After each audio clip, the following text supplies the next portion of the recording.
as Professor McGrath has indicated, I'll tell you what I told you, which is that Pennsylvania has benefited a great deal, so much so that we've seen a collapse in gas prices. And I can assure you that the governor of Pennsylvania doesn't want to have to compete against New York gas, because of course that will further affect the value of gas nationally. But that's not the issue. The issue really is one in which we have to move forward with this law, the iron law of economic policy. The iron law of economic policy, to make it very simple, is that everyone will do anything that they can nearly to keep their lights on.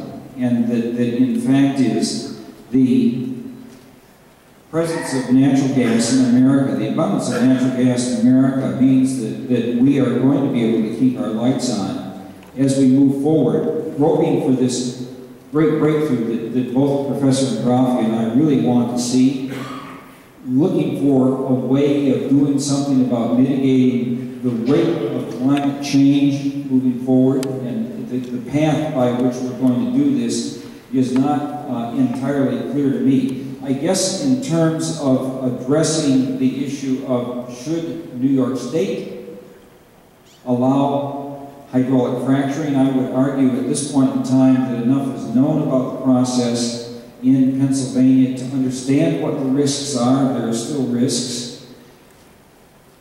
We can move forward, however, from this point without undue risk.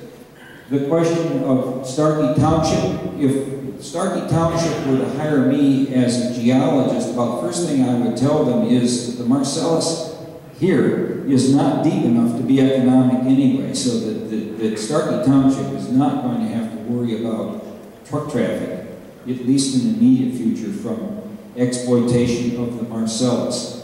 The Utica is also another question. The target for the Utica, the issue with the Utica is one of thermal maturity, and it's not necessarily clear, to me at least right now, whether that is going to be proved economic. It's a different formation than it is in Ohio.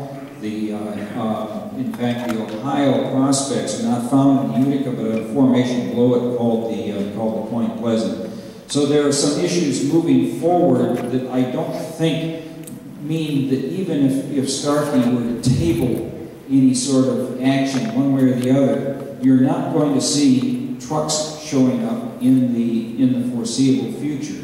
And because you can't predict the foreseeable future, I would argue that you probably would be best advised to think very carefully before preempting something in the future that you can't predict. I can't tell you what that is, but don't close out your options. Thank you very much.